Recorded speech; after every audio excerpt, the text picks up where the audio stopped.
са чували тази презентация, но не по този въобще начин, а други за първи път ще я чуят, така че ще сме обстоятелствени и бързи, обстоятелствени, ефективни и ще презентираме в така един голям екип от хора, които сега ще представя. Ние сме Градоскоп, колектив за градско преобразуване.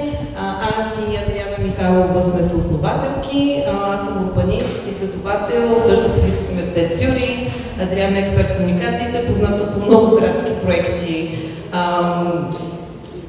инициативи, които тя разработва с нейната агенция Импакт. Също така Павел Янчев, който не е тук, той е урбанист, базиран в Брюксел и работил по много различни градски проекти. Любо Георгиев от екипът на София. Анета Василева, която е експерт по недвижимо културно наследство и преподавател в ЛСГ. Имаме тук от нашия екип по този проект Ива Станишева, която е архитект, преподавател в Англия доскоро и се занимава с преизползване на строителни материали. Също така Венци Карцелин, който също е архитект, отскоро в България и той ще презентира частта, която е за самата сграда и нейния фокус като културно наследство.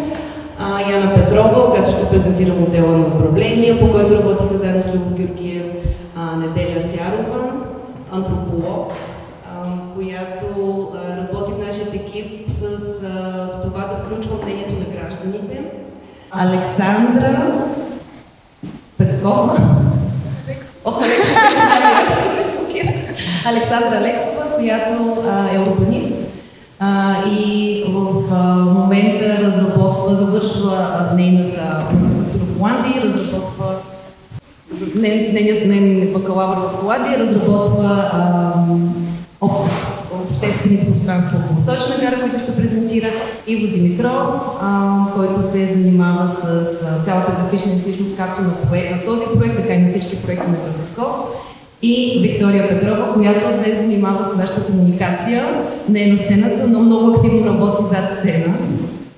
И така, тук сме за да си поговорим за зеленият преход на гарите.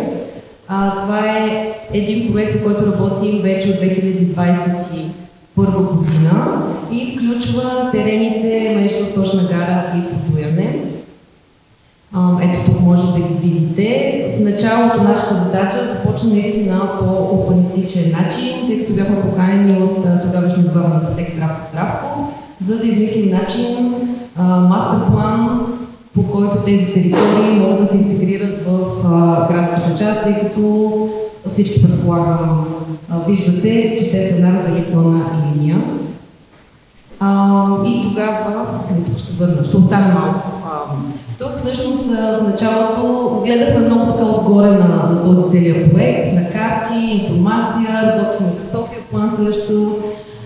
И в един момент все пак посетихме този терен, който е доста трудно достъпен. Всички ми се обаждат сега, за да разберат как да влезнат в сградата. И намерихме всъщност тази сграда, в която сме в момента, Столична гара, която е една от последните царски гари. И е доста незабележима, както ние не знаехме за нея, така и много от хората тук в квартала, включително администрацията, не знаеха за тази сграда, тъй като тя е скрита зад един магазин Максмарт. Но всъщност това е преди е бил площад Столична гара и така за това е трудно достъпна и се надяваме да възобновим този площад като обществено пространство. И така, всъщност това, което ние научихме, че не знаем много малко за този район, знаем много малко какво има на него. Той не е общинска собственост, а е собственост на Министерството на транспорта. Пак казвам, достъпен, вече се отпаднал предназначение. И това, което решихме да направим е да подложим един по-иновативен подход, който се базира не само на планиране, наистина на изследване и ангажиране. И минахме през много стъпки до този момент. Може би те не са толкова видими на практика, но всъщност са Той има сериозно ангажиране на много различни страни, които сега ще ви представя. И може би защото този подход е така базиран на по-инновативно планиране, той е най-припознат до момента, най-вече от Европейската комисия, която е подкрепила всяка стъпка от този проект от самото начало, до включително и сега. Т.е. цялата ни работа най-вече основно е подкрепена от комисията. Надявам се това се промени в бъдеще. И така също започнахме с един урбанистичен анализ, извършен от Павел Янчев и Теодора Стефанова, за това каква е ролята на сточна гара в целия град и в цялата градска тъкан.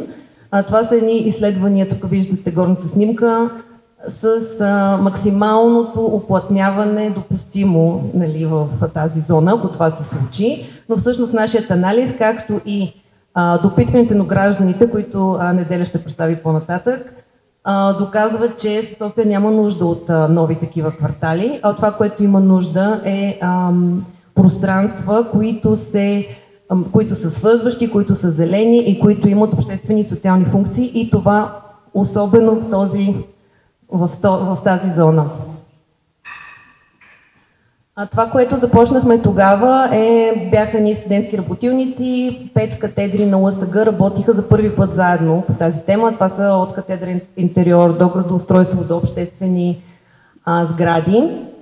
И всъщност те, освен че изследваха територията, направиха и предложения, които всъщност ние използвахме да създадем един включващ диалог и за първи път да съберем всички заинтересовани страни, както Национална компания за пътна инфраструктура, така и всички експерти от общината, така и финансови институции, експерти, архитекти, за да може да ги обсъдим заедно и всъщност да изградим една споделена визия.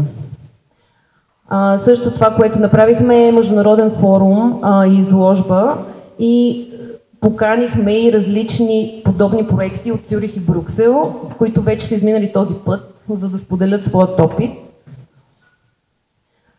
И също така включихме гражданите, както казах, много от тях за първи път идваха в тази сграда и като цяло всички я припознаха като място, където могат да се случват много активности. Имаше детски активни работилници, разходки, изследване на природата, биоразнообразието, изложби за рециклиране и workshopи за рециклиране на мебели, общо взето всякакви социални включващи събития.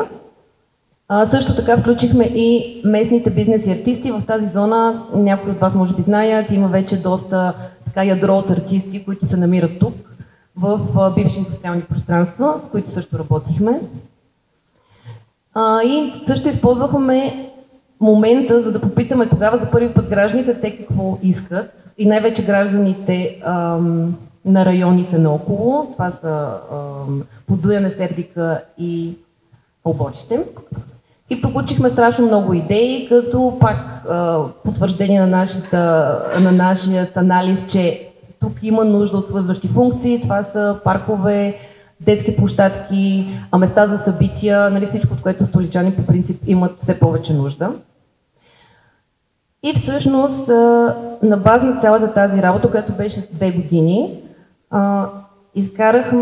прецизирахме 3 проекта, които бяха най-широко припознати от всички, но и най-реалистични, които могат да се случат. Първият от тях е сградата, която се намираме в момента, да се превърне в културен и общностен център. Зелените пространства около сградата да се превърнат в един парк, от който всички много имат нужда. Ще чуете малко по-късно и за това.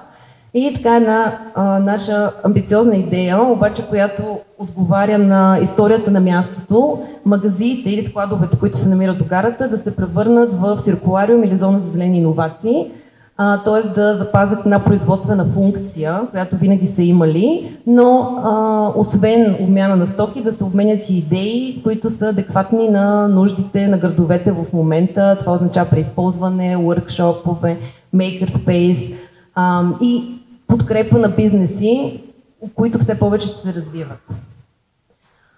И така, това са всъщност тук 3 проекта, позиционирани. Много е важно да кажем, че въпреки, че те са отделни проекти и ние всъщност работим и по трите паралелно, това е така, защото те не могат да функционират един без друг. Тоест самата сграда не може да функционира без пространство до нея, както и складовете като зелени иновации не могат да функционират без останалите пространства. Така че е много важно те да се разглеждат както единично като модел на управление, така и заедно като една нова зона. И ще започнем първо с нашето предложение за сградата. И тук ще дам думата на Венци Карцелин, който ще ви разкаже малко повече за нейната история и бъдеще. За да разкажем историята на сградата, ние трябва да я позиционираме и в контекста, в който тя е създадена. Сточна гара, както Ина спомена по-рано, е последната гара, построена по царско време. Тя рамкира един процес, който започва след освобождението за модернизация и индустриализация на цялата държава. И всъщност с Сточна гара се рамкира един период, в който държавата може да кажем, че е достигнала до някаква индустриална зрялост, а столицата придобива своя модерен характер, който да я доближи до големите европейски столици към този момент. Сградата е построена официално на 6 май 1931 година, а нейн автор е професор-архитект Панайот Калчев, който към този момент ръководи архитектурното дружество към БДЖ. Важно е да кажем, че той е възпитаник на университета в Берлин и като такъв той привнася много западноевропейски стилове и подходи към архитектурата, която той разработва. Както може да видим, Сточна гара не е единствения негов обект в страната. Това са гари от цялата страна и при всички тях се наблюдава нещо характерно, което и в Европа към този момент, че гарите вече не са просто индустриално наследство, а те стават новите градски дворци, където се експериментира с структура, с материали, с архитектурни тенденции и по този начин те придобиват и голяма обществена стойност.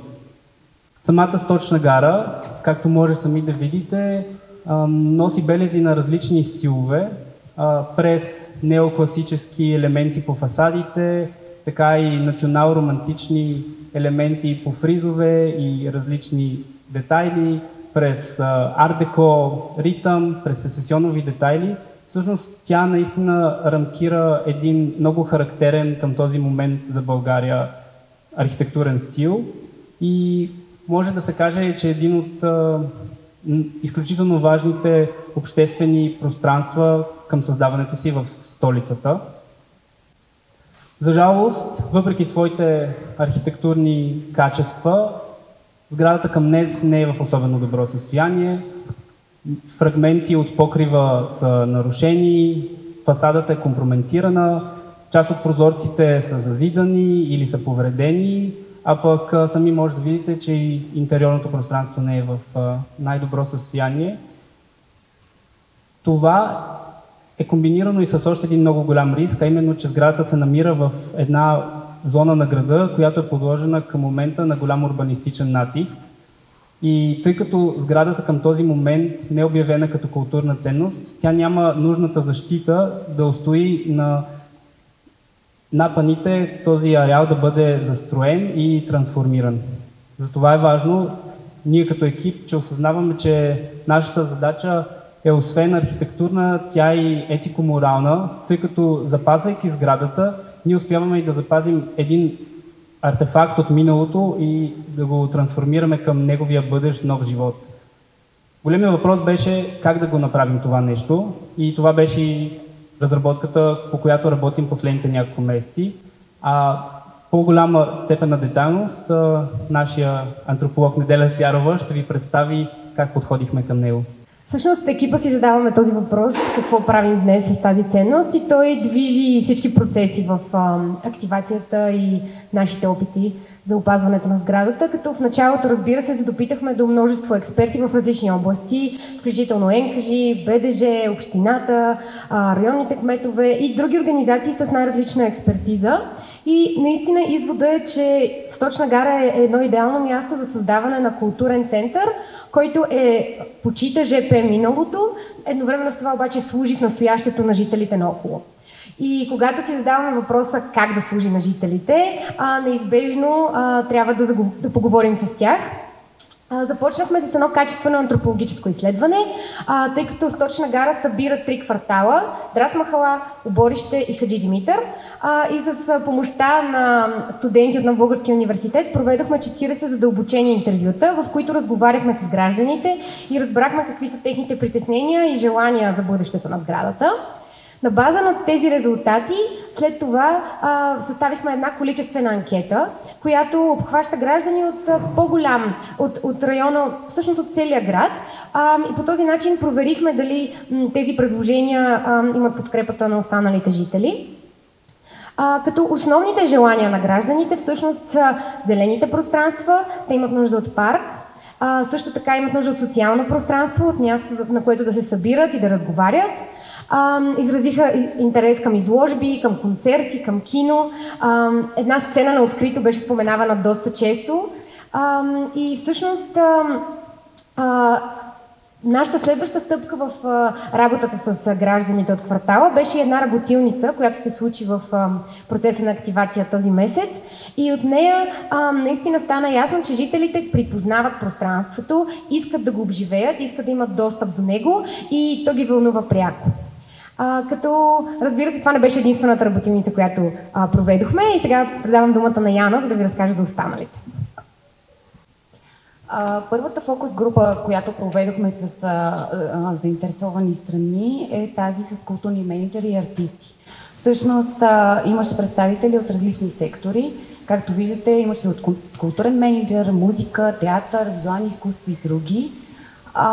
Като всички участници изявиха своите намерения да се ангажират с пространството посредством организиране на събития, наем на помещения или кураторска дейност, като представиха и конкретни функции за сградата, защото тук говорим за самата сграда, но и не само. Те припознават външните пространства като възможност за фестивална зона, подземието като възможност да има партита или изложби, имат нужда да наемат пространства други. Следващата фокус група, която проведохме, беше с предприемачи и експерти. Имаше голям интерес от страна на хората, които се занимават с градско планиране и дизайн. Те смятат, че е много важно пространството тук да е гостоприемно.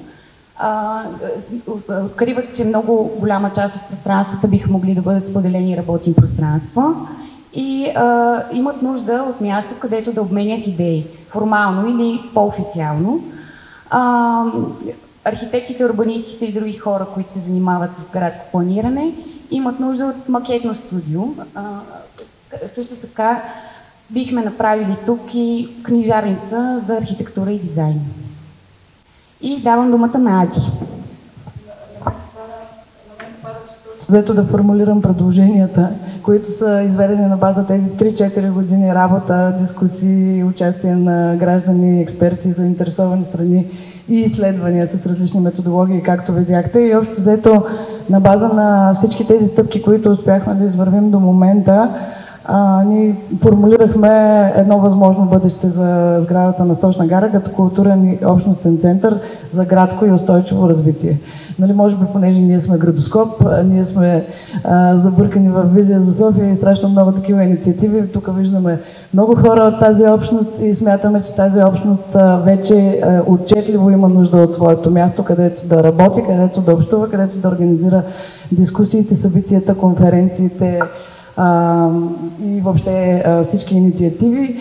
Може би нещо, което пропуснахме да кажем, е, че имахме и една среща тук преди 10 дена с действащите инициативи, които са такива граждански инициативи големи за устойчиво развитие, като реките на София, Едно дърво, Зелен ринг София. И нали, наистина всички мисля, че препознаха това място като такова ново възможно място за колаборация и след тази среща всички си направиха уговорки да се срещат по-редовно за напред. Както София си има под централата, така се надяваме и нашата общност от градски активисти и експерти да има да има своето място, разбира се, поставяйки в основата на това пространство и миналото и наследството, което има сградата. И във всички експертни дискусии, които ние сме организирали до момента или в началото, всъщност взеха участие много хора от голямата общност на железничарите. Тук през последните 2 седмици ни посетиха страшно много такива хора. Имахме една акция Живи архиви, в която събирахме техни истории. И идеята ни е мястото да има една такава постоянна експозиция, свързана с ЖП транспорта, като важна част от устойчивото развитие на градовете. След това планираме различни пространства, които да бъдат посветени на временни изложби, свързани с устойчиво градско развитие. Да използваме тази зала, която мисля, че вече се доказа като подходяща за конференции, дискусии и различни събития. Доста неща направихме. Миналата седмица имахме тук и Design Factory, едно 3-дневно обучение за културни менеджери, които движат подобни на нашата инициатива и общо взето събрахме хора с страшно много такива идеи и енергия и отново доказахме, че всъщност имаме нужда от това пространство за обмяна на опити и идеи. Планираме да имаме пространство за детски събития и всъщност може би ще мина през разпределението на етажите, за да си го представим всички. Разбира се, това е предложение в процес на разработка, но е базирано в голяма степен и на тестовете, които проведохме с временни събития и намеси, и на резултатите от изследванията и фокус групите. Та идеята ни е това пространство да си е място за дискусии и конференции. В тази част, която е зад вас, в момента може да видите изложба, посветена на БДЖ, истории от БДЖ, събрани от People в София, фотографа Вихран Георгиев. Там си представяме да бъде постоянната експозиция, свързана с ЖП транспорта. В пространствата отстрани да са мултифункционални изложбени пространства за изложби. И в ъгъла там всъщност си представяме една постоянна детска работилница, която да използва методите на детската архитектурна работилница, да има различни образователни детски игри, свързани и с транспорт. И децата много обичат влакчета. Тук в последните няколко съботи правихме много такива събития, имаше много голям интерес сред родителите и децата им. Така че със сигурност сме доказали потенциала и на една такава идея. А пък стаите на втория етаж, който не ги е разглеждал, ви каня да ги посетите. В момента има няколко изложби там, отново свързани с културно наследство и градско развитие, но си представяме по-скоро в бъдеще и дългосрочно тези пространства да се използват за офиси от организации като нас, от тази общност, за да може това да допринася за бизнес модела и издръжката на пространството, тъй като ние всички плащаме наем за офис и в момента и ще би било много по-хубаво, ако се съберем на едно място. Всъщност ние сега, прекарвайки за първи път 2-3 седмици в сградата, защото преди сме прекарвали по 2-3 дена само, опознахме и таванските помещения, които не са отворени, защото не сме сигурни доколко са безопасни. И от хората, които посетиха сградата, разбрахме пък и за сутерена, който няма достъп в момента, но всъщност е огромен, доколкото разбрахме, и общо пространство широко, което може да бъде използвано отново за изложби, за събития, за театър, за репетиционна, за музикални събития и вечерни партита, което също да допринася за бизнес модела и издръжката на мястото. А пък таванските помещения могат да служат за сцена, за по-малки представления, по-малки дискусии, офиси отново има там, както и за резиденции на артисти. Нали, това е също идея, която се обсъждаше. И връщам към Яна, която всъщност заедно с експерти от Български център за нестопанство право, с Любо Георгиев, който ни помага в тази посока, и целият екип работи върху модела на управление, който ние ще предложим, за да случим тази идея. Само ще кажа, че всичко това, което представи Аги по отношение на функционалностите и мечтите, които имаме за това пространство, няма как да се случат, бих останали такава картинка, каквато виждате там, ако нямаме правна обезпеченост. Тъкмо за това заедно с Любо и с Българския център по неправителствено право, нестопанско право, проведохме проучване и направихме едни схеми. Много набързо ще ги представя тези схеми. Целим Освен това, предвидимост и допълнителни инвестиции. Ние искаме да въвлечем в процеса истински загрижени за сградата и развитието на сградата заинтересовани страни и тази грижа да е споделена отговорност и да имаме, отново казвам, достъп до друг ресурс, допълнителен ресурс, европейски и държавен. Провели сме международно проучване на добрите практики, но по отношение на правото някакси международното проучване не е достатъчно. Затова сме направили по-конкретен и по-задълбочен анализ правен и също така сме проучили стратегическите документи, които касаят културните ценности. Проведените фокус групи вече ги описах и водим разговори, може би все още в начално ниво, с отговорните институции и собствениците. Представяме си и предлагаме модел, който да е публично-частно партньорство под формата на юридическо лице с нестопанска цел в обществена полза, който би могъл да бъде случен като културна организация с смесено участие. Има два варианта: съвместно управление и делегирано управление, като и двата варианта биха могли да бъдат сдружение или фондация. Няма да изпадам в детайл точно как се структурират сдружението или фондацията. Това предстои да се обсъжда кой точно от тези варианти да бъде избран. Описвам малко по-детайлно как би могло да се случи съвместното управление. Националната компания по железопътна инфраструктура, заедно с Градоскоп, биха могли заедно да управляват и да взимат решения за функционирането на сградата, като ние, разбира се, сме отворени и към други организации, които имат истински интерес за това да имаме културен и общностен център. Другия вариант е делегирано управление и той би се случил, стига собственика да не иска да се ангажира. Ние бихме уважили и това.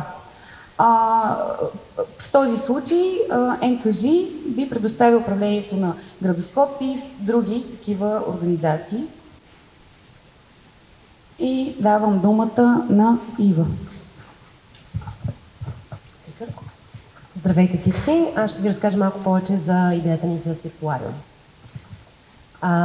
Както споменахме малко по-рано и както и на представи, всъщност голяма част от терена е извън сградата, този, който наблюдаваме в момента, и в непосредствена близост са така наречените хали или магазини, които са били бившите пространства за складиране на материалите.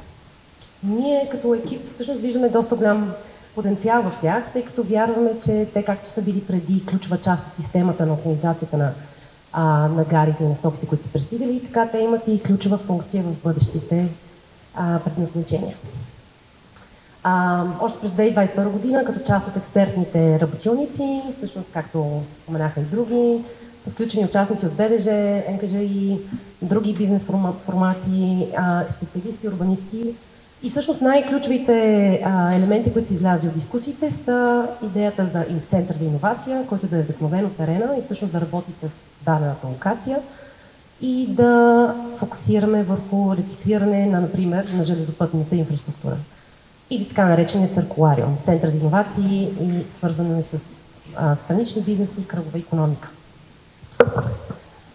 Това беше така потвърдено и с фокус групите. Включихме ключов въпрос, който да видим дали хората ще препознаят тази концепция и след отговорите, които са над 280 човека на този етап, продължават да се набират и хората да попълват, но имаме почти 50% препознаваемост с темата, което само по себе си е доста интересно. Ние сформирахме въпроса за споделено пространство за ремонт и рециклиране и иновации.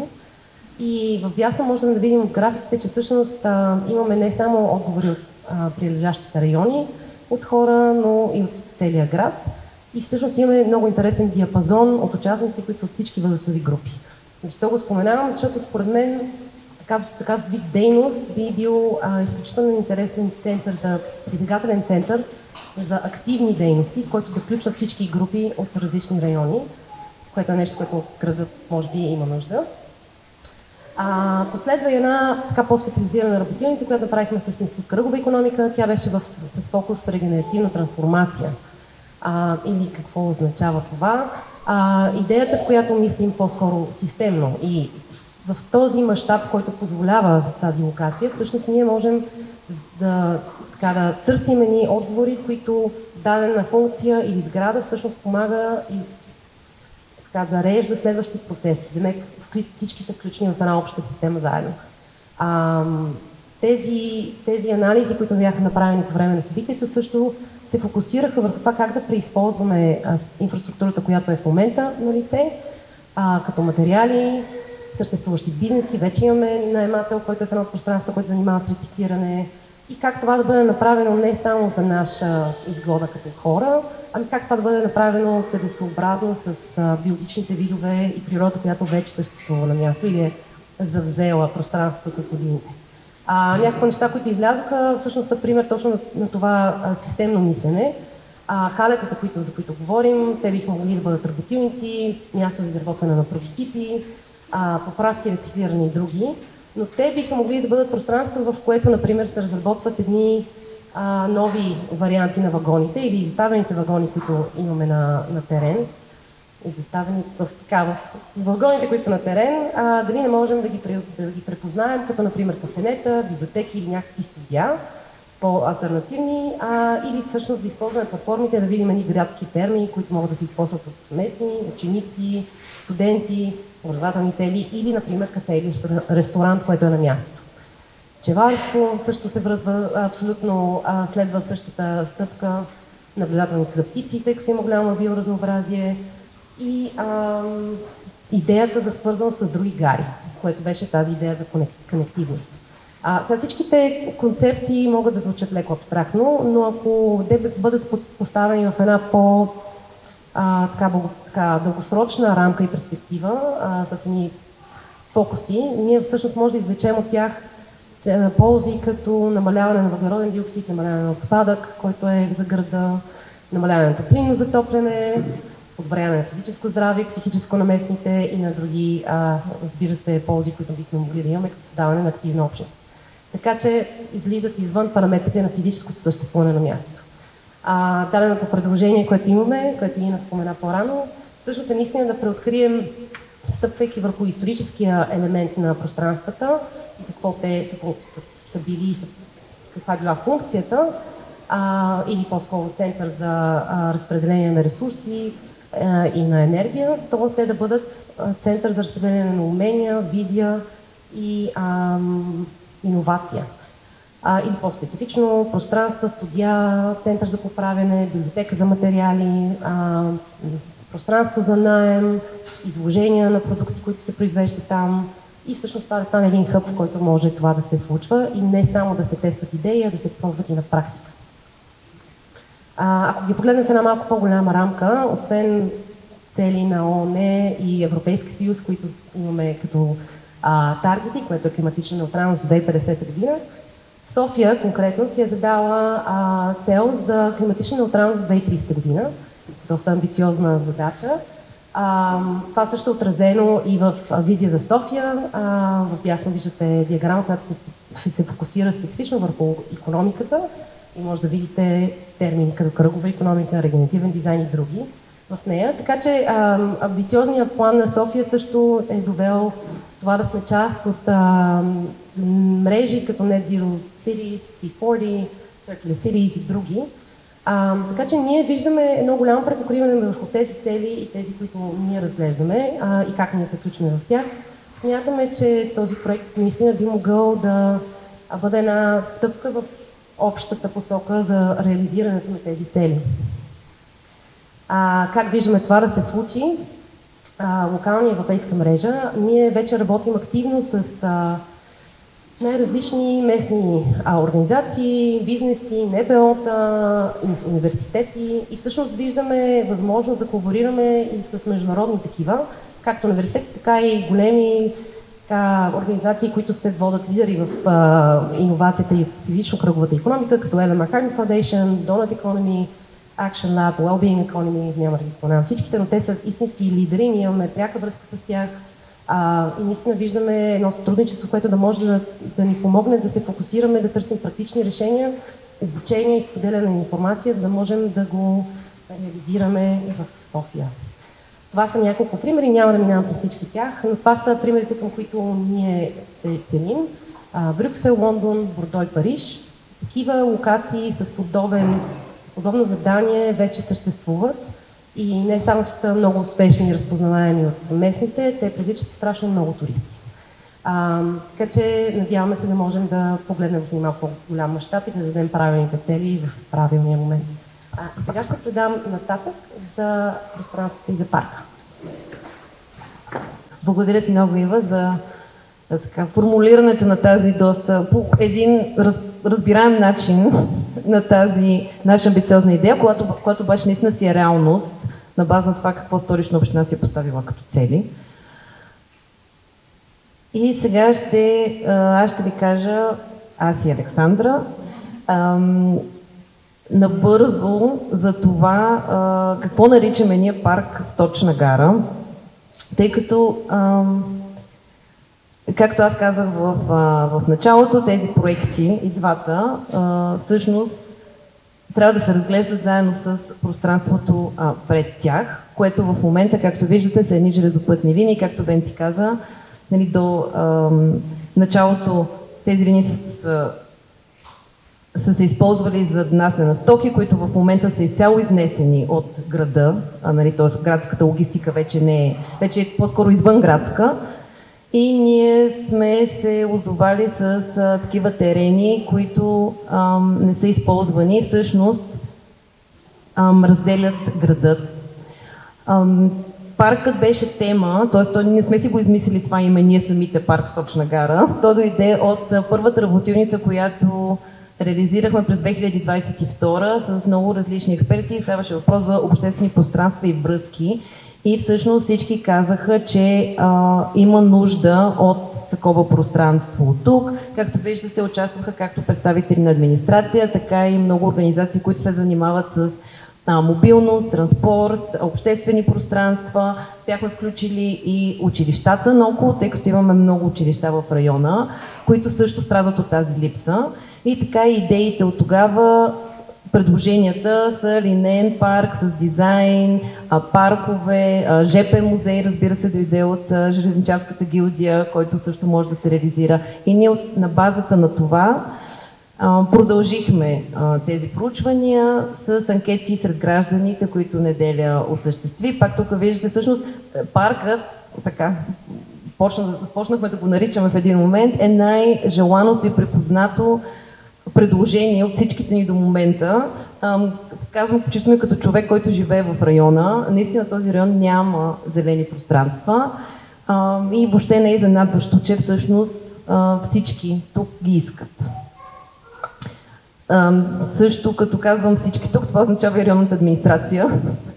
Имаме тук кмет на Подуяне, който беше и в понеделник в диалог с колегите от Оборище и Сердика. И всъщност беше много интересно, че районната администрация от Оборище обсъждаха какво би се случило, ако всъщност това зелено място стане свързващо и как градът и всъщност тези райони ще се свържат и как това ще се отрази. Доста така си помечтахме заедно. И мога да кажа, надявам се да се потвърди после, че това е идея, която е много препозната от самите районни кметове, които всъщност са хората, които и те познават най-добре какво искат жителите им. И така, значи всъщност това, което е нашето предложение за парк Сточна гара е тези зелени пространства да станат по-достъпни и да се облагородят. Като тук, нали, момента на какво значи да се облагородят. Тъй като много често ние си представяме един такъв парк, поддържан, засадени дървета и така нататък, което всъщност имаме много примери, които както тук, например, в Германия, такива инфраструктурни пространства, които с много малка минимална инвестиция всъщност стават много припознати и посещавани места. Аз съм живяла също в Германия до едно такова и смятаме, че тези тук зелени пространства биха могли и в момента да има такава функция. И то не само за районите тук наблизо, ами и за цяла София. Тъй като виждате на тази карта, изработена от София план, че Сточна гара е едно от най-свързаните места в София, т.е. място, което се стига до почти всяка точка на града без прекачване. има множество спирки на градския транспорт и реално се намира в самия му център. Тоест това място не е само от локална значимост, а и от столична. Тук на тази карта се вижда друго нещо – функциите. Забелязва се, че в южната част преобладават социалните и културни обществени функции, докато на север те почти липсват и са най-вече производствени и логистични. И в средата, точно това бяло парче в центъра е всъщност мястото, този терен, който ние гледаме. Тоест много е ясно, че всъщност това е една дупка така в града, която просто в момента не се използва. И нашата задача всъщност беше да помислим как тя може да се използва. Като казваме, че не се използва, тук е важно да говорим и за собственост, тъй като тя в момента е държавна собственост, публична държавна собственост с предназначение изцяло за железопътна инфраструктура. Тоест на нея така или иначе не може да се строи. В обозримо бъдеще не може да се строи, но това не означава, че тя не може да се използва. Да се използва от гражданите в състоянието, в което е момента. И може би тук е момента да кажа и следващите стъпки, че това ще е следващият ни фокус на проекта, който ще се фокусира върху точно тази градска природа, как трябва да се менажира, как трябва тя да се отвори. И ние вярваме, че дори в правната рамка това е възможно да се случи. Въпреки че моделът на управление, който доста детайлно сме изследвали, той се отнася за сградата, има такива възможности. Военен парк, например, казвам, т.е. паркът на Военна академия, има такива възможности и прецеденти в София и смятаме, че и този парк ще е изключително важен стратегически проект на столицата. И всъщност, да, тук ще си говорим за това как той може да се случи или как си го представяме и как може да се изпълни, като давам думата на Александра Алексова, чиято бакалавърска тема е всъщност тази. Така, понеже ние, чрез представянето на зониране, трябва също така да придадем живот на пространството, защото в момента то действа не само като физическа бариера, но също така и като ментална бариера за хората, живеещи и работещи в кварталите около нея. И чрез представянето на това зониране ние се съобразихме с пространствените анализи и също така антропологичните анализи на Неделя, за да разберем от какво имат нужда хората и какво трябва да се предостави на тях.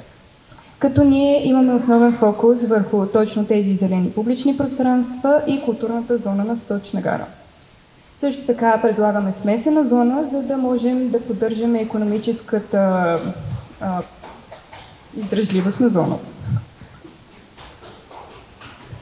Първоначално ще се фокусираме върху зелените пространства. С нашия дизайн ние целим да запазим вече съществуващата природа в зоната, но също така да и придадем нов живот. Не точно живот, но да бъде по-привлекателна за хората наоколо и да могат да достигнат до нея и да я използват.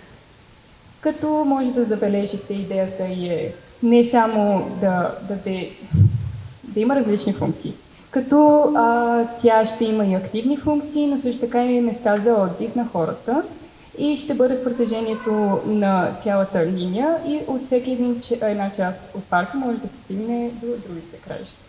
Също така ще говорим леко за структуриращите пространства, защото основният проблем на зоната в момента е, че тя разделя. При което, като представим нови евентуално подлези и надлези и също така предложим подобрението на пешеходната връзка към зоната, ние мислим, че ще поканим повече хора да използват дадената зона и да имат повече интерес, разбира се. И чрез тези функции, които ние показваме, ще подобрим свързаността на зоната и зоните около нея, като виждате на фигурата, кои мислим, че ние ще са основните главни зони на парка, като това са точно сградата на Столична гара, мястото за събития, което се предполага да бъде този площад там и също така основните зони за активност за хората. И също така може да видите как ще може да се придвижват хората към и извън зоната и свързаността, мобилната свързаност.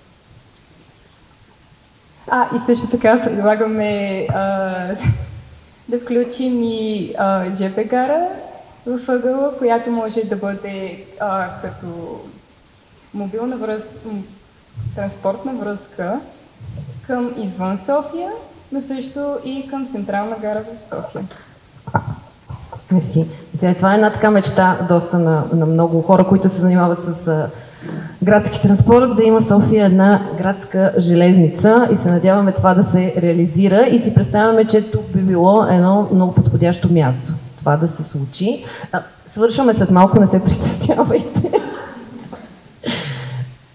Сега това е една картинка, перспектива, за да може да си визуализирате как това пространство и как тези всички анализи, идеи, абстрактни, малко по-конкретни желания на гражданите биха се материализирали.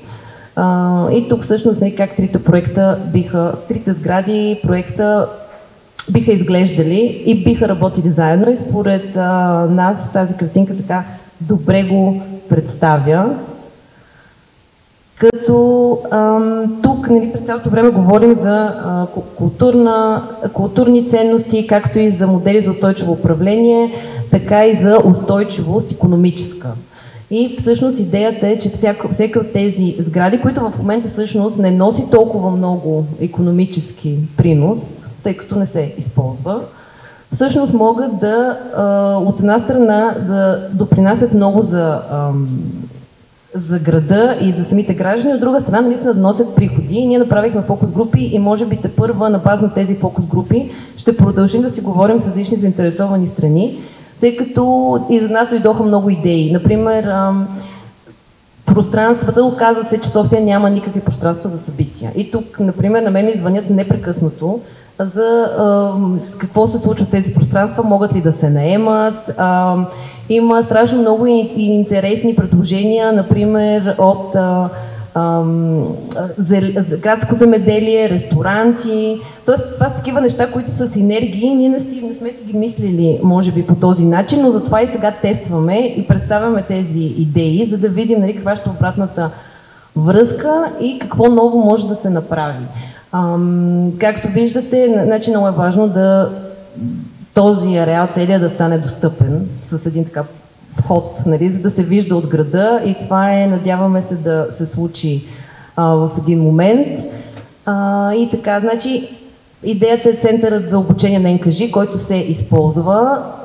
Марио Гълбов от НКЖ може да потвърди, но ние работим с тях, посещавали сме го, той да се използва да продължи да се използва като място за обучение, сградата да стане един културен център, заедно с прилежащите пространства, магазията да се превърне в зона за зелени иновации, парка да бъде активно място, на което се случват и различни събития, както и различни бизнеси, да могат да осъществяват тяхната дейност на открити пространства.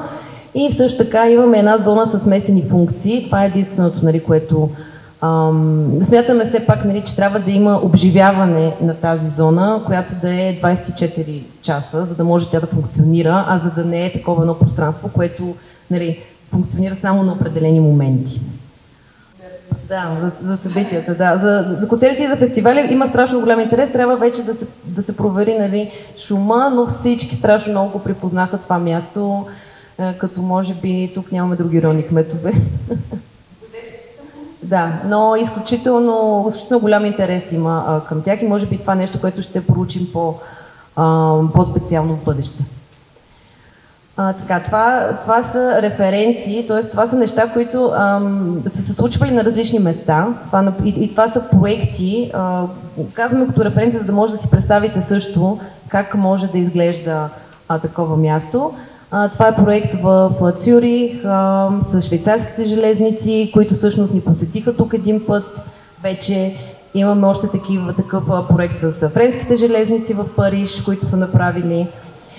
И общо взето доста такива проекти, които, както виждате, запазват характера пространствения на индустрия, но вътре се развиват страшно много функции.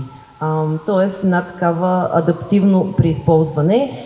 И това е нещо, което ние не само ги разглеждаме тези примери, но ние всъщност и работим с тях много конкретно и това е една следваща стъпка, която искаме да направим един обмен на опит между всички или между всички проекти, които смятаме за релевантни към този, с техните железници и нашите български. И сега, Адриана, ще ви представим много набързо какво смятаме да правим в следващите месеци на обобщение. В обобщение, защото наистина виждате така ентузиазма и мотивацията на екипа и така размаха на идеите ни, които срещат много широка подкрепа и това много повече ни зарежда. Затова и като обобщение искаме да кажем какъв ни е екшен плана и то краткосрочно в следващите 2 години. Както много пъти казахме, че ги виждаме да работят в симбиоза тези 3 проектни концепции и предложения, но все пак ги структурираме във времето и за 2025 сме си поставили фокус върху сградата и за това да намерим модел за това как да се случи тази идея с сградата, а пък от тази и следващата година да се фокусираме в детайлизиране на плана за парка и започване по-сериозно на разработването на идеята за зоната за зелени иновации.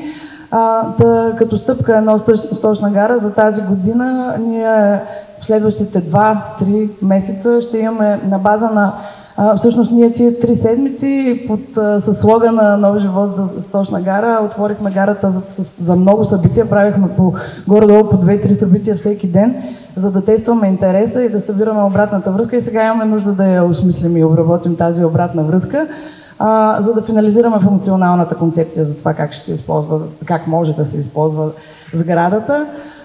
И всъщност модела за управление, който Яна разказа, работим и по бизнес план, конкретно вече устойностяване на приходи и разходи на част, за да видим въобще кои са най-ефективните модели, това нещо да се случи.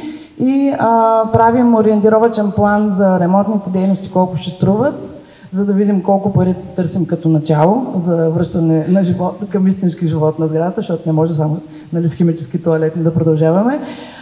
Списък с потенциални наематели, всъщност много от хората, които участваха и в фокус групата, заявяват интерес да участват, да наемат пространство, да организират собствени събития тук, така че ние работим този списък и на база на това разработваме и бизнес плана.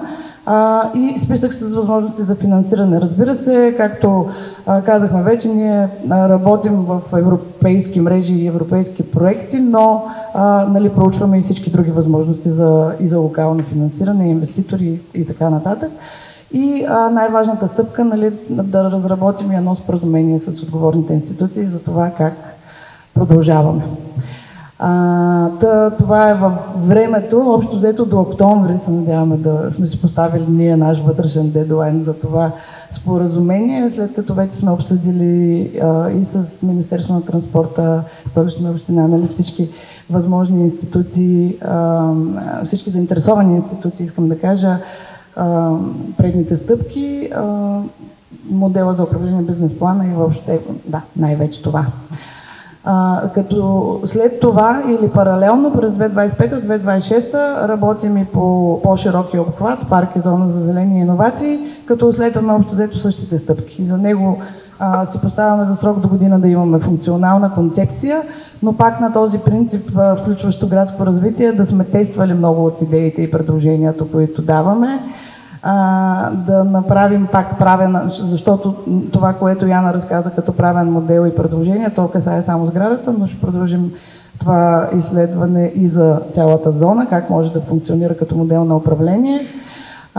И ще след тестване на тези функции, които ние сега, всъщност анкетата продължава с гражданите, фокус групите и всички събития ще обработим обратната връзка и всъщност след тестване вече на някои функции ще направим нещо като всъщност задание за мастер план с различни функции за зоната.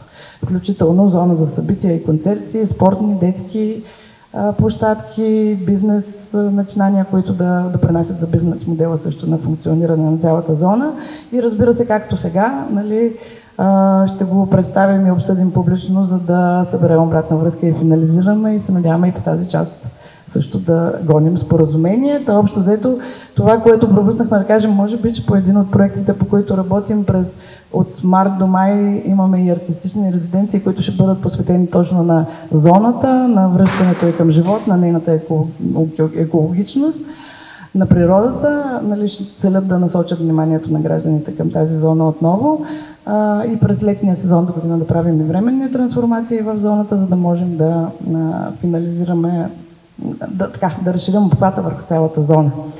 И на финал вече със сигурност това не са всички луга на партньори, които са ни подкрепили, а са малка част, тъй като работим в доста широка европейска мрежа и работим в момента активно с 6 организации от държави европейски, които така ни дават добри практики и ни консултират в процеса. Но благодарим на всички, които наистина ни подкрепят в този път, кой с столове, като София план, или с осветление на сградата всеки път, като лик компетенции, въобще, нали, партньорите, които ни за мебелите, въобще много са партньорите, които ни подкрепят и локално, и на европейско ниво, и много са НПО-тата и организациите, които участват в този процес. И всъщност така, надграждайки над организациите, институциите и партньорите, които ни подкрепят, всъщност слагаме точка на нашата презентация. Ние, разбира се, сме отворени тук да отговорим на всичките въпроси после и в неформална среда, и в дискусията, но искаме да отстъпим нашите места на представители на различни заинтересовани страни, за да ни споделите и вие вашата гледна точка, мнение и как така виждате нашите предложения, доколко приложим и реалистични.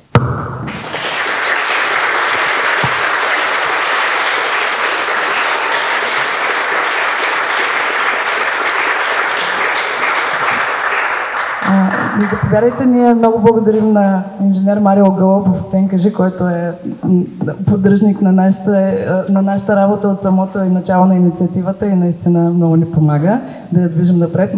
Марио, заповядай, моля. Където ти харесва и ти е удобно. Кмета на район Подуяне Кристиян Христов. Благодарим, че си с нас и на откриването, и на закриването от името на фокус групата и активно в целия процес. Жоржета Данаилова, директор на Общинското предприятие София План, което отговаря за стратегическото и пространствено планиране на Столична община. И винаги от самото начало на инициативата също ни подкрепят с анализи, с данни и дори логистично с столове, проектори и така нататък. И архитект Александър Стайнов, тук ли от Министерство на културата? Заповядайте. Заповядайте с нас като човек от Министерството на културата, който така има най-голямо отношение към недвижимото ни културно наследство.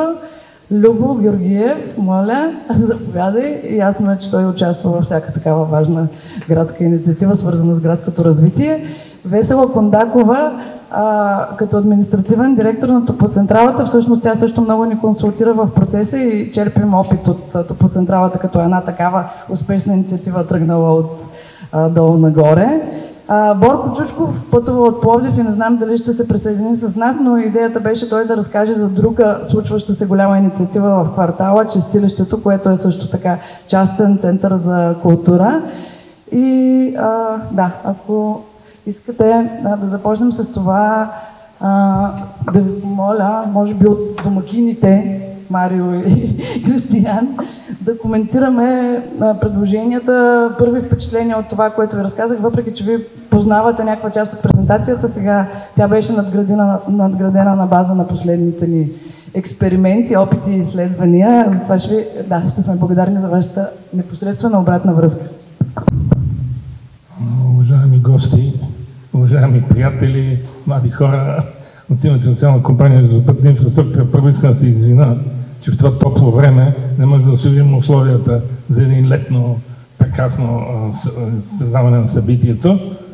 Но пак така се чувства атмосферата на едно отминало време и това, което би трябвало да измениме. Имаше една много хубава картинка тук в началото на вашата презентация и гара Сточна се е намирала точно в градския ринг, който е заобикалял цяла София. Идеята е била тогава по този начин стоките, товарите от цялата държава да идват в столицата и вече с автомобилен и тогава каруци транспорт да стигат до центъра на града. Сега този градски ринг се намира някъде заобикаля общо взето центъра на София и е далече от пределите на града. Всичко това ние го оценяваме, за съжаление през 80-те години той беше прекъснат, в резултат на което не можем да мислим нито за леки градски железници, нито за ЖП ринг. Метрото можеше да мине в тези ареали, но това общо взето е безвъзвратно според мен загубено. Затова ние така с носталгия и с удоволствие приемаме решенията, които Градоскоп заедно с нас и с всички други търсят, за да можем да предадем един нов облик на тази част от града. Не трябва да забравяме, че все пак железопътният транспорт, както е визията на правителството, така и визията на Европейския съюз, до 50-та година трябва да е водещия транспорт като най-екологичен, най-ниско енергоемен, най-безопасен и така нататък. Затова смятаме, че железопътният транспорт има място в града.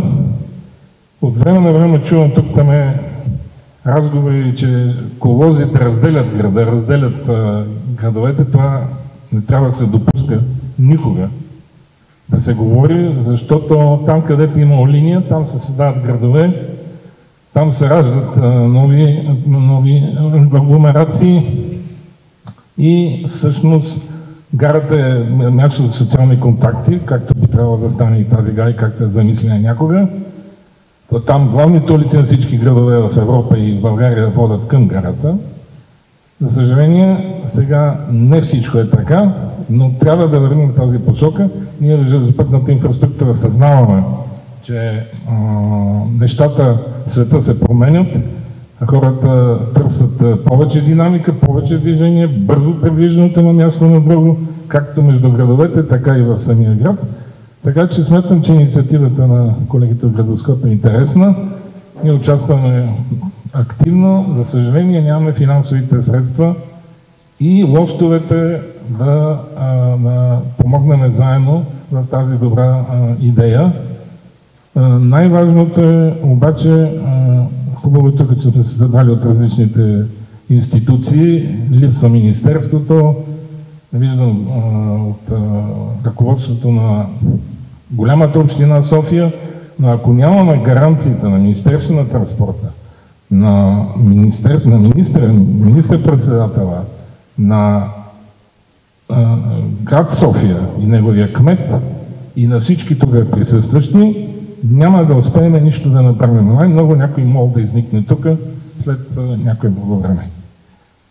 Така аз свършвам. Но... Да, много добър финал. Благодарим. Кристиан Христов, кмет на район Подуяне. Благодаря, да. Здравейте и от мен.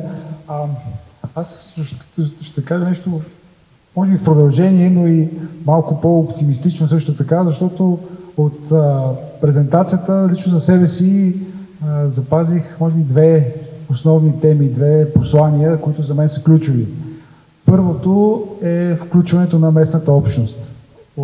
Големи поздравления за екипа, защото всички тези срещи, всички анкетни проучвания, въобще включване на гражданите в взимане на решения за София, считам, че това е пътя и буквално инициативи като тази показват смисъл от тях, защото такива пространства, които може би не са чак толкова много в града ни, но разполагат с огромен потенциал, а този потенциал може да се отключи само тогава, когато гражданите го припознаят. Всъщност пространството добие тази функция, от която градът има нужда.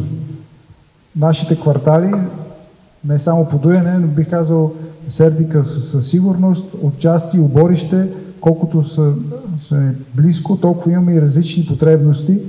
И самия факт, че сте подходили по такъв начин и сте включили толкова различни гледни точки, за да стигнете до три основни функции на мястото, показват нуждата и смисъла от тях. Тъй, че на първо място, разбира се, този диалог и това включване на гражданите е водещо. И на второ, мога да откроя, може би от позицията ми на кмет на район Подуяне, думата свързаност. Да, ЖП транспорта дава тази свързаност, но в определени моменти и разделя, а именно район Подуяне до ден днешен бих казал е разделен от града точно заради ЖП линиите и малкото точки на свързаност с останалата част на града. И тези пространства имат потенциала да не само да свържат града ни, но и да дадат този живот, място за живот, за градска среда, от която има нужда, която кварталите ни нямат, или да осигурят тези липси, от които имаме нужда. Давам един много бърз пример, даже ще си призная всъщност нещо за себе си. До преди 2 седмици лично аз не бях идвал в Сточна гара. Вътре в сградата не бях влизал. Трябваше ми малко допълнителна информация как да стигна до тук и се радвам и на сините стрелки, които са отпред на тротуара и насочват гражданите. И това, бих казал, е абсолютен не само мой пропуск, но и пропуск на градът ни. Такива хубави пространства остават скрити. Тъй, че има го потенциала, но трябва да покажем не само нуждата от тях, но да покажем и възможностите, така че гражданите да го припознаят, да открият нещо, всеки да открадне и да открие нещо за себе си и тогава наистина можем да реализираме наистина нови градски пространства, от които определено имаме нужда. Ти благодаря от мен. Благодарим. Жоржета Рафаилова, благодарим ви за анализите, които направихте за достъпността на района от различни точки и какво би добавил? Аз първо ще кажа, че само представлявам нашия екип, който има своите сегашни членове, своите стари членове, своите стажанти, стари и сегашни. И се радвам, че част от тях също са тук. За мен каузата от самото начало е нещо, което си заслужава тази кауза. Едно такова загърбено пространство, което поради една или друга причина не се използва по първоначалното предназначение, е огромна загуба да седи самотно и забравено, така че хубавите примери, които сме виждали в чужбина, които видяхме през Топлоцентрала, колко популярни стават тези места, колко са важни за града, за социализация на хората в сегашните времена на отчуждение, на прекомерно потъване в телефоните. Това е голямо постижение, че се тръгва в тази посока и има вече такъв напредък. Приемствеността е нещо важно за мене, тъй като цял живот работя градоустройство. Знам, че хубавите неща стават бавно и няма как да станат по друг начин, освен като си подават хората в редица един след друг тухлата, за да може да се вдигне сградата. И заради това смятам, че е много важно и присъствието на архитект Панайотова тук, тъй като архитект Здравков подкрепи тази инициатива, но трябват повече хора, за да може тя да бъде осъществена като крайна цел.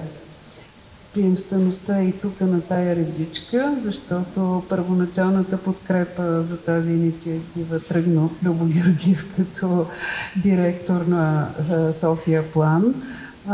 И аз мятам, че е важно да продължи нататък и да се реализира.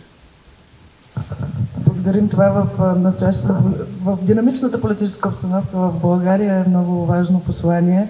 Благодарим и аз, преди да чуем за опита на Топлоцентралата, бих помолила архитект Стайнов да коментира от гледната точка на експерт като по недвижимо културно наследство. Аз мисля, че както вече имаме примери на сгради, които не се използват вече като гари, Има в близките години, които са получили статут на недвижими културни ценности. В Нова Загора се сещам. Последния пример. И тези сгради имат много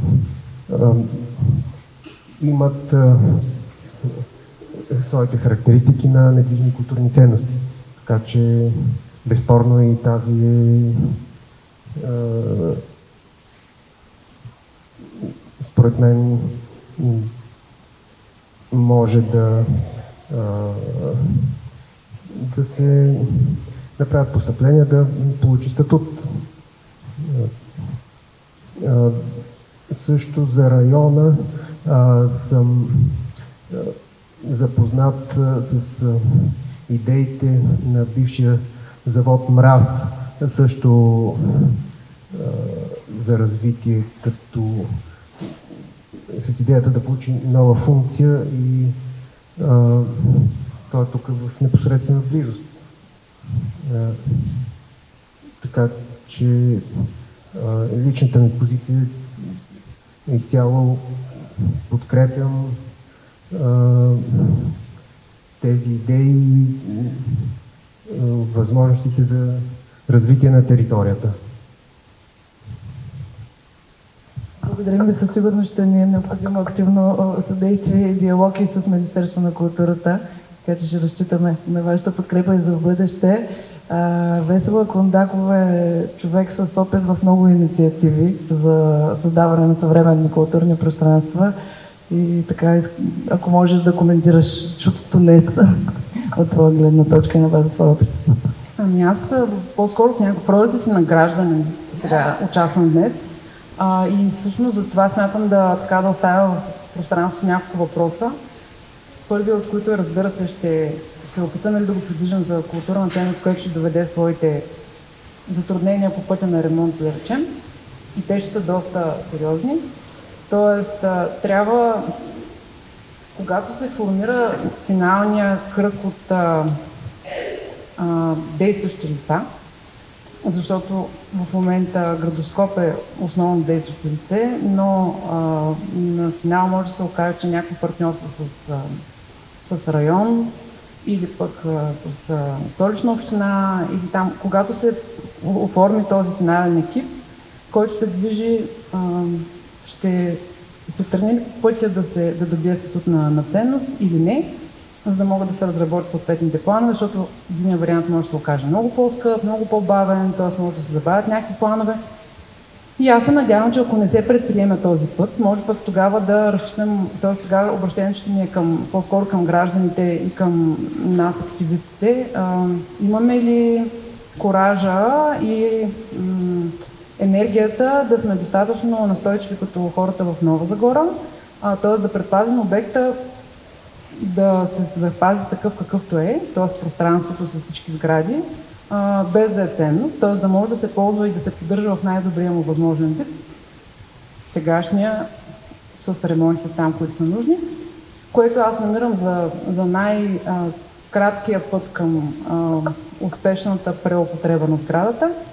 И другият ми въпрос е отново включително и към мен самата. Ние ще сме достатъчно ли добри ваши подкрепящи, защото вие ще се изнурите в един момент. Тоест, да, този активизъм трябва някакви години. В страната няма механизми за подкрепа на организации, които се занимават с някакви неща, които са супер полезни, обаче просто в един момент всеки се тръгва в неговия път. Тоест, ние можем ли да покажем такава системно усилие, да подкрепяме това да остане място за общността по най-добрия начин. Аз винаги се опитвам да отчитам интересите на институциите. Тоест, ние имаме на масата са партньори като НКЖ и Министерство на транспорта като политическа воля зад себе си. От другата страна Столична община с прилежащите райони. Тоест има много играчи, не е лесно, има успешни модели и в страната за подобно партньорство. И съответно колегите от Градоскоп съм ги споделяла, защото се опитваме да правим подобни неща във Варна, а пък те вече са реализирани в подобни в Бургас. Тоест има много не твърде сложни механизми, които биха могли да се приложат. Аз винаги съм оптимист на тема бюджети, защото има техники през държавния бюджет, които могат да се приложат, стига да има воля. Просто важно малко повече хора от нас да знаем какви са те и съответно да ги изискваме, да ги очакваме. Но на финала винаги се очаква едно споразумение между политическите играчи, за да може после да се овластят тези хора, които са се нагърбили с тази задача. Свършили сте страхотна работа. Не знам дали ви е благодарил, много ви благодаря. Съвет, като гражданин, ви благодаря. Това е чудовищно количество работа. И то е такова, китайска капка. Така че супер сте. Така свърнам пространствени въпроси и ви пожелавам кораж, сили и разни други такива неща, да ви заливат с пари, за да се свършите работа по най-добрия начин. И така. Любо Георгиев, екипа на София, Визия за София. Без въпрос. Мисля, че вече имаш идея какво да кажеш. Да, не го препетирахме предварително. Аз няма как да не съм... Препоръки. Няма как да не съм изключително доволен от това, което се случва, защото то е пример на един подход за работа в града, работа с града, който много от нас тук в тази зала сме започнали преди години. Полагаме усилия той да се осъществи и да даде своите резултати. Това в никакъв случай не е лесна работа, но в основата на този подход е именно уважителното отношение, диалогът, и в случая с държавата, уважителното отношение към публичната собственост, към ЖП транспорта, към възможното негово много добро и светло бъдеще и към това тази трансформация тук на тези пространства да бъде и катализатор за именно доброто функциониране на железниците и в градска среда, в комбинация с активно място в града. Разбира се, като чуем публично-частно партньорство, това беше и термина, който използвахме в презентацията, за да опишем възможен модел на управление, повечето хора се сещат, схема, нали? Много примери има в България за това нещо и предизвикателство и отговорност пред нас, които имаме желанието тази зона да се развие в публичен интерес, да покажем, че това може да бъде не схема, може да бъде нещо, което е продуктивно и води до ползи за обществото, води до ползи за публичните институции. Било то държавна компания, било то община, било то местни общности. Това не е лесно предизвикателство, но съставките са налични тук. Водим разговори с Министерство на транспорта и наистина сте прав, господин Гълбов, че това е ключов момент в уравнението, ключ към отключването на този продуктивен процес. Но нещата са надграждащи се. Няма да стане само през одобрението на една институция, необходими са много. Няма да стане през одобрението и подкрепата на една група хора, необходими са много. И годините на слагване на труд и на перспектива, на визия на хората, на екипа на Градоскоп, занимаващи се с тази тема и много други хора, които са вложили усилия, вече дават резултат и сме според мен на ръба на това да дадем тези добри примери и в София, които да покажат, че трансформацията на това пространство може да работи в обществен интерес и да покаже не само красиви картинки, после снимки, с които да се гордеем, а именно начин на работа и начин на финансиране, които са устойчиви, които са в публична полза. Абсолютно ги имаме всички съставки. Аз съм огромен оптимист за реализацията на този проект, както сме го замислили. Присъствието и участието ви на всички вас тук със сигурност дава оптимизъм и очакваме скоро среща с Министерство на транспорта, за да коментираме в детайл нашите предложения. Разбира се и с всички други заинтересовани страни. Бих отворила, имаме една изненада след малко, но отварям към публиката за въпроси и коментари. Да. Първо към кмета, как да не разделяме. Аз и вие сте тук и сме седнали един до друг, за да се събереме. Ясно на Държавна компания железопътна инфраструктура ясно съзнава, че това не е моя железница, от Бернард Хирш и от предишната, а е вече нова и трябва да бъде нова европейска железница, обърната към хората, да събира, както винаги до сега. И второ, за гара Нова Загора, пример въобще не беше удачен, там просто едно изключително натиск от група хора създаде изключително проблем Национална компания железопътна инфраструктура. Затова се радвам, че този проект започва с обсъждане, с подадени ръце. Затова не натиск, моля ви, натиск не, ръце потегнати, вашата и моята. Благодаря. Аз пък от името на Градоскоп искам да благодаря на инженер Голубов, защото той активно ни включва и кани, ни дава възможност да представяме проекта пред цялата общност на железничарите, която е голяма и сме участвали на много техни събития и наистина това за нас е много ценно и важно.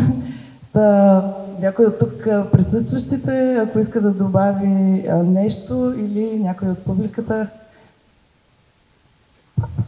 Здравейте, Филип Бояджиев, визуален артист и дизайнер. Имам два коментара. Първия е относно културен център, който се използваше за тази сграда. Аз мисля, че този термин е доста неудачен. От това, което чух, по-скоро мисля, че е хубаво да се фокусира в архитектурно-урбанистичен, градски нещо в тая посока, защото културен вече почна да се преизползва доста сериозно и аз като част от културната среда не се припознах в пространството. Нали, нито офиси, нито място за събития, според мен е нещо, което минава под шапката на културата и в което няма нищо лошо, просто да го разграничим, може би по-ясно, тъй като в един момент започва малко популистки да фърляме някакви. Мисля, че проектът просто може да спечели само от някакъв такъв фокус. Кажи, Инчи, да. Каза, че не се припозна. Което може би е така, но тук имахме, не знам, Мартина Стефанова, имахме фокус група, на която поканихме. Моля? Да, онзи ден фокус група, на която поканихме точно хора, представители на култура, обаче на всякаква различна. Имахме, нали, представители на музика, визуални изкуства.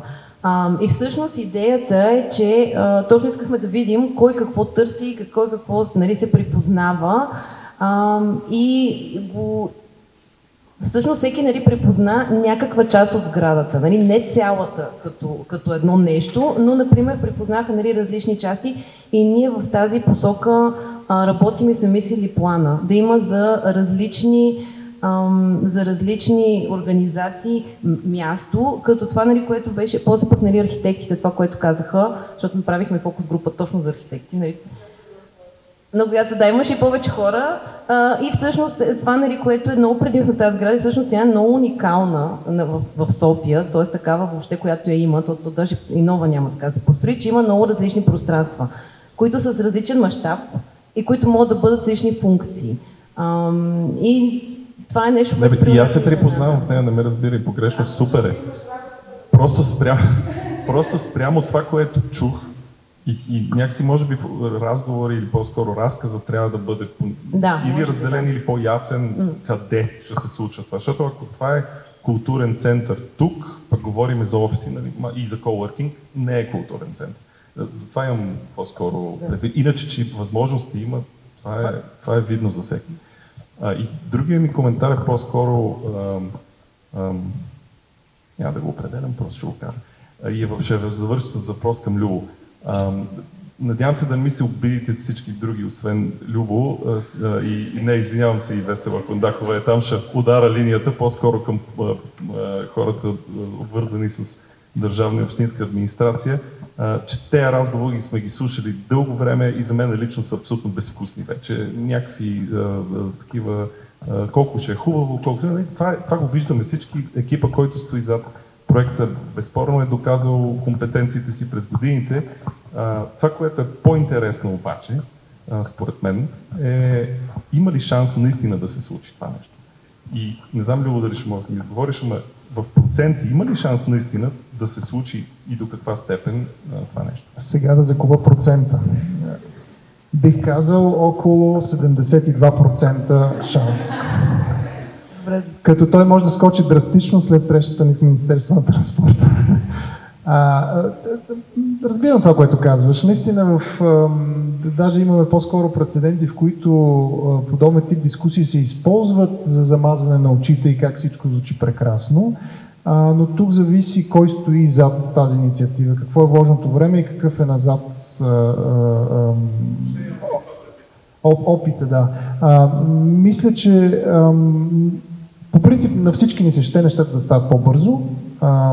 Обаче за новите неща често имаме нужда да свикнем с идеята, с мисълта, това подаване на ръце, за което казахте. И тогава експоненциално може да се задвижат работите. Сега има различни тактики, аз съм повече привърженик на търпеливото поведение и това да бъдат убедени повече страни, отколкото да бъде нещо направено на сила. И мисля, че тук има увеличаващо се разбиране от различни страни и райони, община и различни държавни институции, както и софиянци в най-широкия смисъл. Така че широк, голям процент шанс. Други коментари и въпроси? Потенциални наематели. Да, ние потенциалните наематели ги записваме тук после. Ние бяхме много обстоятелствени. Ако нямате официални коментари, ние и в неформална обстановка ще се радваме да продължим. Последно повикване. И ние благодарим за подкрепата и активното участие на всички.